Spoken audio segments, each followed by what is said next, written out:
Hablamos con la novelista Ken Bugul sobre los retos de la mujer africana. Esta escritora senegalesa, que tiene en ciernes su 12ª obra, nos describe cómo el Islam y después la colonización francesa han marcado profundamente a su país. La también conocida por su seudónimo literario Marietou Envage Villeuma nos relata las claves para entender la poligamia, los enormes desafíos a los que se enfrenta la juventud del país africano y la lucha sin fin que persigue para lograr la igualdad de oportunidades. Et au début, il y a eu 4 communes qui étaient des communes françaises, où les habitants, les citoyens étaient des Français. Donc les femmes sénégalaises qui habitaient dans ces communes françaises, qui étaient des citoyennes françaises, avaient un comportement qui était différent par rapport à la majorité des femmes sénégalaises qui vivaient dans les zones indigènes, avaient accès à l'école, avaient accès à la culture occidentale, les manières occidentales, etc. Et les femmes dans les zones indigènes se sentaient un peu méprisées par les femmes qui vivaient dans les communes françaises du Sénégal. Parce que moi, je viens du milieu indigène. Nous, on était des indigènes, on n'avait pas les bonnes manières. Et ça a créé un fossé dans les relations entre les femmes. Et maintenant, donc quand l'école est venue partout, c'est comme si les femmes indigènes qui ont eu accès à l'école, parce que toutes n'ont pas eu accès à l'école tout de suite, mais celles qui ont eu accès à l'école ont voulu, avec l'école, prendre une revanche sur les femmes qui étaient occidentalisées, les femmes des communes. On a voulu prendre une revanche pour bien travailler, pour réussir, pour nous en sortir, pour nous imposer, parce qu'on était humiliés, rejetés, méprisés, qu'on n'était pas civilisés. On dit peut-être qu'on ne pouvait pas avoir les manières, mais on pouvait prendre la revanche par la connaissance. Maintenant, avec l'évolution, les nouvelles générations, à une époque, c'est comme s'il y avait, avec l'indépendance et tout, c'est comme s'il y avait une espèce de massification de la condition de la femme, bien qu'il y avait des différences. Les combats des femmes, c'était le même combat. C'était des combats communs pour la femme sénégalaise. Mais le problème, c'est que beaucoup de femmes n'avaient pas eu accès à l'éducation, ou bien ont eu un peu d'éducation, n'ont pas pu continuer leurs études, étaient encore sous une domination religieuse islamique ou catholique. Et puis il y a eu une génération beaucoup plus consciente qui est arrivée dans les années 70, 75, avec tous les mouvements de libération des femmes à travers le monde. Parce que 1975 a été très importante pour les femmes.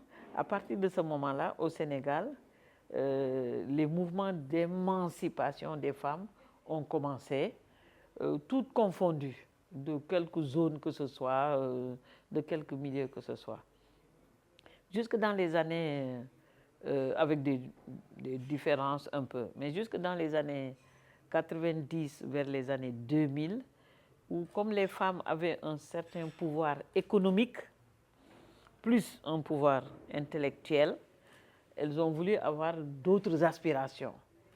Ce n'est pas seulement d'être émancipées comme individus, mais individus qui pouvaient décider pour la communauté et qu'il fallait s'impliquer en politique.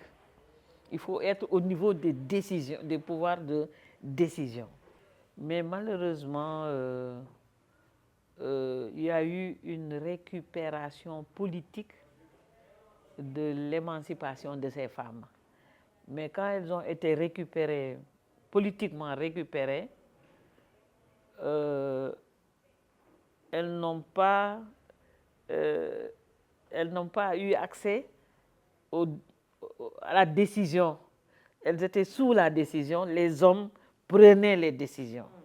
Et ça, nous traînons ça encore jusqu'à aujourd'hui. Ensuite, après l'islam, le colonialisme est venu renforcer encore les interdits, les limites des femmes, et donc ça a été pire. Parce que l'islam a amené le patriarcat, mais le colonialisme a amené le patriarcat aussi avec le christianisme.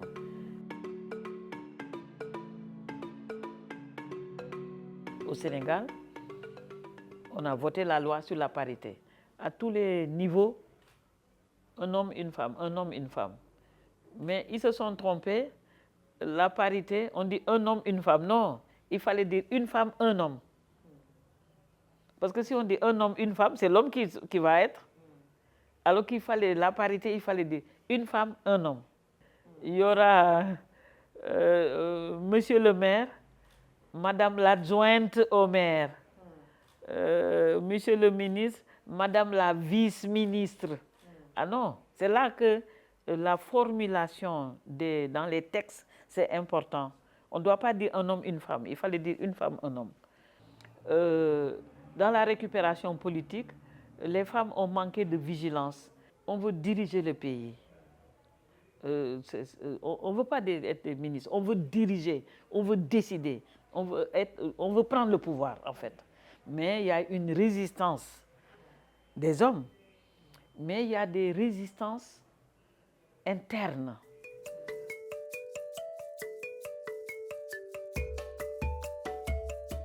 Le monde d'aujourd'hui, avec tous les extrémismes, le racisme, donc il faut gérer. Tu es une femme, c'est déjà très compliqué.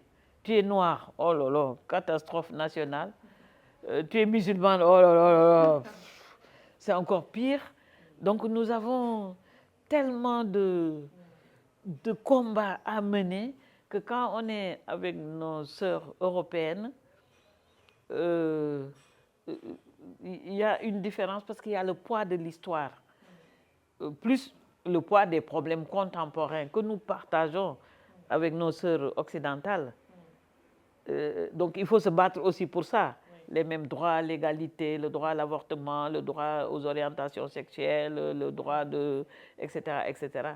Mais nous devons nous débarrasser du poids de l'histoire, surtout de l'impact de l'islam, l'impact encore de l'assimilation occidentale, des religions occidentales, du mode de vie occidental. Et puis, l'Afrique n'a pas encore ses propres narratifs. Comment on perçoit la religion, comment défendre la religion. Parce que oui, l'islam c'est ma religion. On dit non, tu ne peux pas être musulmane et féministe. Mais pourquoi on ne peut pas concilier d'être musulmane et féministe? Est-ce que toutes les féministes occidentales d'héritage judéo-chrétien ne peuvent pas être des féministes? On peut être musulmane et féministe aussi. Moi, je suis là assise ici, moi je suis musulmane, mais je ne mets pas de voile. Je fréquente qui je veux, je mange ce que je veux. Bon, si je ne mange pas de porc, maintenant je n'en mange plus. Mais quand j'étais plus jeune, j'en mangeais. Mais maintenant, je n'en mange plus. Mais ça ne m'empêche pas de vivre comme une occidentale, mais tout en gardant en moi ma foi. On a laissé la politique et les hommes manipuler un mouvement mondial qui aurait pu mobiliser toutes les femmes pour trouver des solutions à toutes les femmes du monde, des solutions communes qu'on aurait pu partager ensemble, mais on a manqué de vigilance et il faut qu'on redouble certainement, qu'on révise les stratégies de lutte, ne plus baser dans une radicalité conflictuelle, mais dans des stratégies de lutte intelligentes, exactement comme les hommes. C'est-à-dire qu'il faut que nous, maintenant, qu'on commence à manipuler les hommes.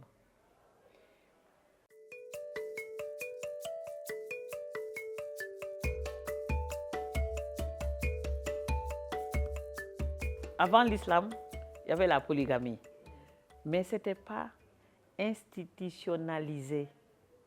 c'était des hommes et des femmes qui avaient des projets communs,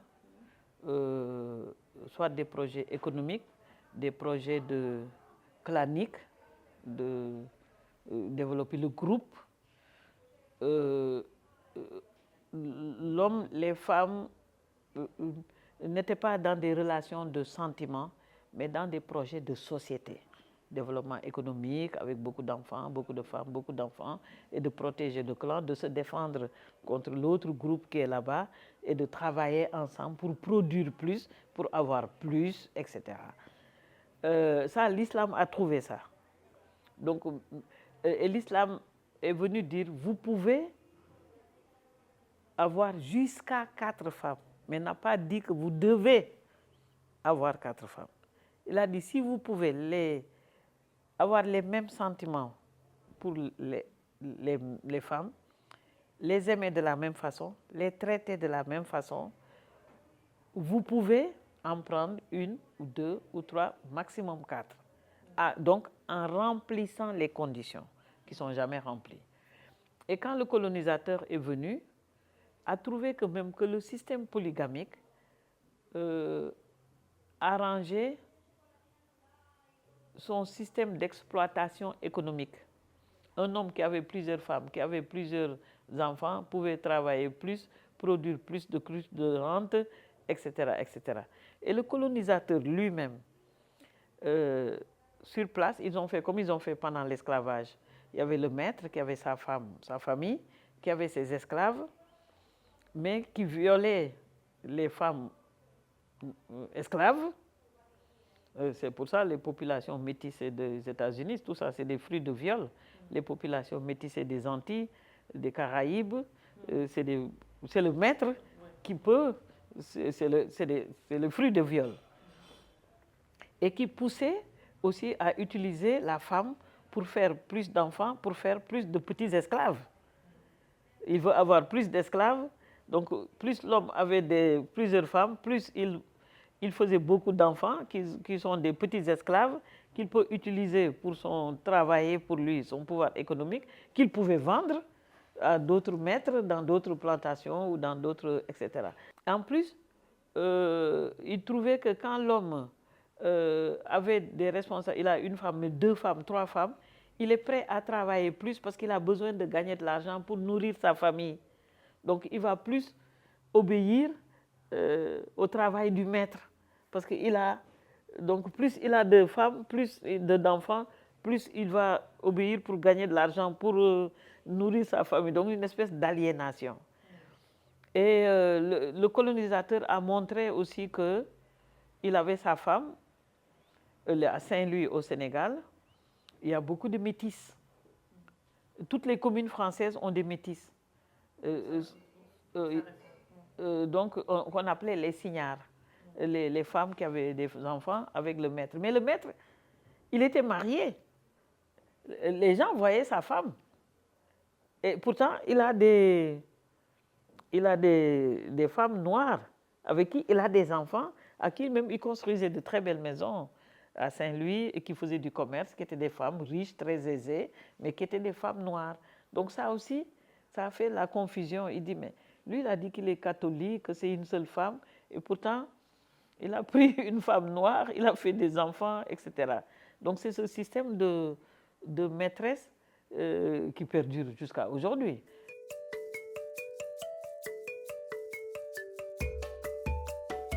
Il y a 20 ans, jusqu'à l'an 2000, c'était des migrations économiques. Mais ce qui se passe ces dernières années, ce n'est plus de la migration économique. C'est des gens qui ont à manger, qui habitent dans des maisons, qui ont ceci. Il y a un problème de vide existentiel, de manque de repères, de manque de références. C'est l'avènement de culture virtuelle, d'une civilisation virtuelle, de références virtuelles. Tout se passe à travers l'image, à travers l'écran. Et il y a un problème de solitude, de vide existentiel et même d'autodestruction. Et la plupart des jeunes Africains il n'y a plus ces valeurs culturelles, etc. C'est le culte du matériel, le culte de l'argent et le culte de l'image. Et, ces jeunes sont désemparés parce qu'ils vivent dans un contexte où il y a encore une pression sociale qui exige la réussite. Ils partent, c'est une forme de suicide. Ils veulent quitter toute cette pression sociale, toute cette réussite, toute cette considération par le matériel. Ils ne peuvent plus supporter ça parce qu'ils sont humiliés. Tous les jours, on dit, mais tu as vu l'autre, ce qu'il a? Moi, j'ai une petite voiture. On te dit, mais l'autre, il a une grosse voiture. Tu dis, mais ma voiture, elle roule bien. On dit, oui, mais l'autre, c'est une grosse voiture qui roule mieux. Et ça, c'est une tragédie. Maintenant, mais c'est que tout ça, c'est lié à une déstructuration du système familial. Parce qu'on sait que dans nos pays africains, la plupart des pays, il y a un exode rural massif. Il y a une urbanisation folle. Et on sait que le milieu citadin des villes comme Dakar sont devenus des bourbiers humains. Parce que les gens viennent de partout. Et c'est comme si les gens luttent pour la survie. Et on a vu les violences, les agressions. Au Sénégal, à Dakar, on peut tuer quelqu'un pour de la monnaie, pour 10 euros. Il y a une violence, une agressivité, etc. Parce que tout le monde habite dans les villes. La concentration humaine, il n'y a plus d'espace. Il faut partager l'espace. Il faut partager les structures, les infrastructures, la nourriture, l'accès aux soins. Donc ça va être un phénomène planétaire, mais pas seulement de l'Afrique parce que l'Europe voudra descendre, mais ça va être planétaire. Et moi, je dis la solution, il ne faut pas que les conservateurs et les Africains m'entendent, c'est de contrôler la croissance démographique du monde. Il y a on est trop nombreux pour la planète. Très sérieux, que l'Europe même ne refuse d'entendre, parce qu'ils ont dit c'est une population vieillissante, ils ont besoin de faire des enfants pour avoir une population plus jeune. Je dis mais non, prenez les migrants. Les migrants vont rajeunir votre population, ça va équilibrer. Mais ils ne veulent pas une population européenne métissée, alors que nous sommes tous des métis. Ah oui, là je travaille sur un 12e roman. Je prends la personne biblique de Marie-Madeleine pour dire que les femmes... donc je travaille sur le personnage de Marie-Madeleine dans un roman fictionnalisé, mais basé sur des vérités, de la recherche, etc. Mais pour dire que les femmes ont été à l'origine des religions, de toutes les croyances.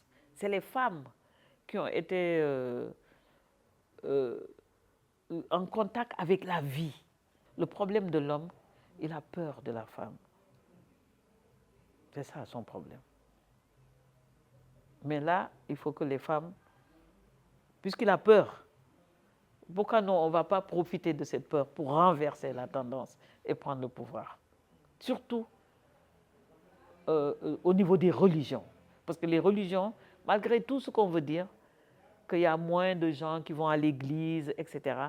Mais on sait que les religions, encore aujourd'hui, dominent le monde.